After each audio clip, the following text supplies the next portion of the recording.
Hello and welcome to Corner Office. I'm Dan Ginden alongside Mayor Arthur Vigeant. Mayor, how are you? Fantastic. Good. So you just won your third term as mayor. Can't thank people enough. I get to continue to do the job for another 2 years. Now, on election night, when we were live on WMCT, Trish Pope had mentioned to you the historic significance of being a third term. Has that hit you at all? Have you thought about that? Not really. Like I've told people, for me, it's not about retirement. It's not about a stepping stone for another job. For me, I love the job I'm doing here, and my feeling is I'm going to keep doing it till they tell me they don't want me to do it anymore. Because I'm enjoying what I'm doing. Whether it's the big things like, bringing in jobs and companies to the city, the smaller things like the Facebook page or repaving an inner city road or a sidewalk. It's a lot of fun stuff, and everyone's working together right now, so it's making it pretty easy. There has been so much that you've done in your 4 years, almost full 4 years. What are some things that are on your docket in your mind that you want to do in the next couple of years? Well, obviously we've started a couple projects that haven't been completed yet. The turf field that we'll be doing in the spring of 2016, it's all been funded. We'll be going out to bid very shortly. Get started in the spring and get that one done early. We're working it around the sports teams because it's tough to give up fields in the city of Marlborough. We have so many things going on, but so that's obviously one of the #1 priorities for next year. We're in the pipeline right now for a new school building for funding from the state. We should know that in December or January. We're excited about getting that started, but that's a 5-year process between the time that you apply and if you're awarded the money, the doors don't open for another 4 or 5 years. So it's a long process there. We got to get some of these inner city sidewalks and streets done. So I'm sending down a bond package for the next round of funding. Commissioner Galone said he's just about out of money. He's been, grabbing money in every pocket he has to keep the projects going, and we want to make sure we continue those. So we still have a lot of work to do, but we're having a lot of fun doing it. You mentioned how well everybody's working together. That includes the city council. You have 2 new members on there, so how do you foresee your relationship with them continuing? Well, obviously, I've worked with Peter in the past, so Peter and I have a great relationship. We actually grew up together as kids, so we've known each other our whole lives, and we welcome Pete back to the city council in a different role, now not as a ward councilor, but an at-large councilor. And Dave, only had an opportunity to meet him a couple times in my office during the election. We had a meeting. He had some questions about campaigning and some of the issues going on, and I was more than happy to sit down and looking forward to working with him over the next couple of years. But it's been a good relationship with the council. I don't expect it to change. I was a little surprised to hear some saying about the sending stuff down and being rubber stamped by the council. They've said no to me a few times along the way, and haven't been excited about it, but I think the thing is I respect the job they do.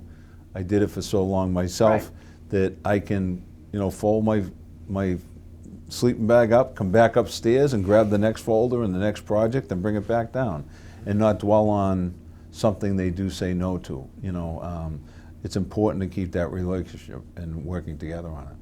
You mentioned the bond package that you're sending down. Just for a little more detail, are there particular streets that need it more than others that you're looking for the money for this? This one's going to be probably north of $10 million. Wow. It goes pretty quick though. Yeah. When you're talking some of the larger roads are between $3 and $4 million. So it's tough to include too many of those. I asked for an initial package from the commissioner. He gave it to me. I reviewed it. Then I actually sent down a request to the council if they wanted individual meetings to sit and talk about projects in their particular ward, whether they were on the list or not on the list. Let's take a look at them, see if we can get some of those done. So we've changed some around based on input from the council. So we're really looking forward, once I send the package down, make sure it's approved. You know, we have the payment schedule that's important to make sure big burdens and changes in the debt service don't hit the, you know, our residents. So we try to keep that debt service level funded annually. So there's not the big hits, but we've got to keep the projects going. We got a lot of work to do on our streets and sidewalks. You seemed particularly excited about talking about the Peter Pan bus service in Marlboro. So why don't you talk about that? No, you know, we hear about the transportation issues in the city, and the state under Governor Baker and Lieutenant Governor Polito and Secretary Pollock from Transportation have been great with us, and they provided a new van to our senior center, and we have a van down there, and we're looking for drivers for the van so we can utilize it a lot more and provide transportation for our seniors. But in addition to that, we have the state has subsidized a bus for us, a brand new bus, Peter Pan bus, extra wide seats, Wi-Fi. Nice. You pick it up first thing in the morning next to the parking garage in back of the Corey building. The first one leaves at about 6:30. The second one leaves at about 7:30. Goes to Framingham, down to South Station, Copley Place, and up the State House. And then at 4:30 and 5:30 at night, it does the reverse route and comes back. So we're making sure that, you know, we let people know about that. I think it's a $6 trip one way. They can stop at anywhere along that route and get off, and also get on at any point in that route and get home. So it's exciting. We're going to have parking available. They're actually doing that parking deck over right now, but there is parking available over there for people that just want to park and ride, and, you know, sit in their laptop, sit with their laptop and answer emails or whatever along the way. They can have a comfortable ride to Boston. Time-wise, surprisingly, it hasn't been bad. You know, I was concerned about leaving at 7:30 in the morning, but you know, I know people that have taken it on a regular basis, and they said it's actually, for some reason, shorter than if they were driving in their car. So we encourage people to take a look at it. Even the people that use the T over in Southborough, a lot of the Marlboro residents go over there. From what I understand, it's been pretty busy over there. If they want to try an alternative, brand new bus, Wi-Fi accessible, and get you to the same spot in Boston. So, you know, take a look at it. The intent is to fill it in Marlboro so we can skip everything else and get you right into Boston even quicker. Right, right. And that's great for people who do not like to drive in the snow to have that opportunity to do that. There's always been a farmer's market in Marlboro, but unless I've been living under a rock, there's a winter farmer's market now. It's brand new at the Walker Building. Can you talk about that? It's interesting.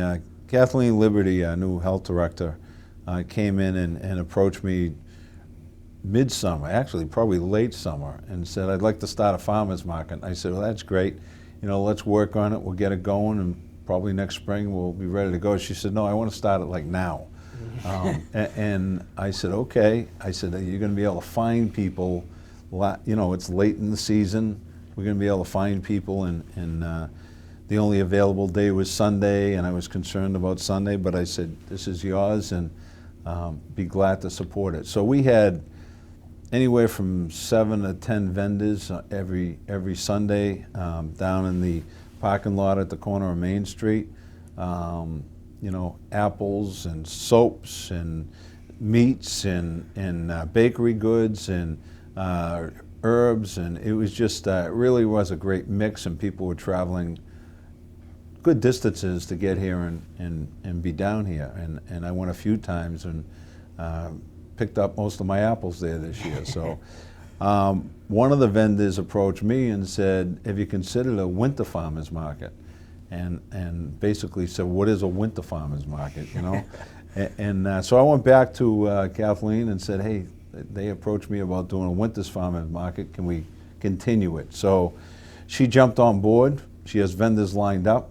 We were trying to find a location, a barn or something like that, which we couldn't really accommodate. But we're going to be using the hallways in the Walker Building on Main Street, the big wide hallways, so the vendors will be able to set up in there. It's still going to be accessible to everyone, and we're really excited about it. From what I understand, there's only a few winter farmers markets out there, so we're excited to be one of them, and hopefully we can expand on that for this, next year. Excellent. Last question or actual statement I have for you before you get back to work is you're looking for residents who are interested in serving on boards and commissions. Yeah, it's been a few months now. We've actually put on the website in the past different openings or different changes in boards and commissions, and asking residents to send in a resume or their interest and their background to us if they're interested in serving on different boards and commissions. We've probably generated 50 to 60 new people, people that are really, they're not people I know, they're people that are applying, that are Marlboro residents, and it's great when you get new blood in the city and new ideas.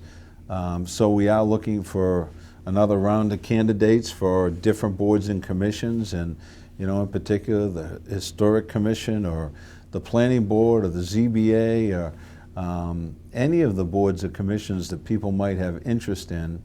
Please, get in touch with my office, send over an email, send over some information.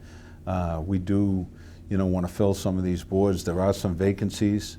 There's some people expiring, and we'd love to fill them with some new people. And we try to just match up, interests people have with the actual board they're working on. So it's great to get new volunteers. 99% of them are volunteer positions, but we'd love to hear from as many as we can to get some new people involved. All right. Well, Mayor, thank you, as usual, Thanks. for your time. Thank you. And let me be the latest again to congratulate you on a new term. Appreciate it. Thank you very much. You have been watching Corner Office from Mayor Arthur Vigeant. I'm Dan Ginden. We'll see you next time.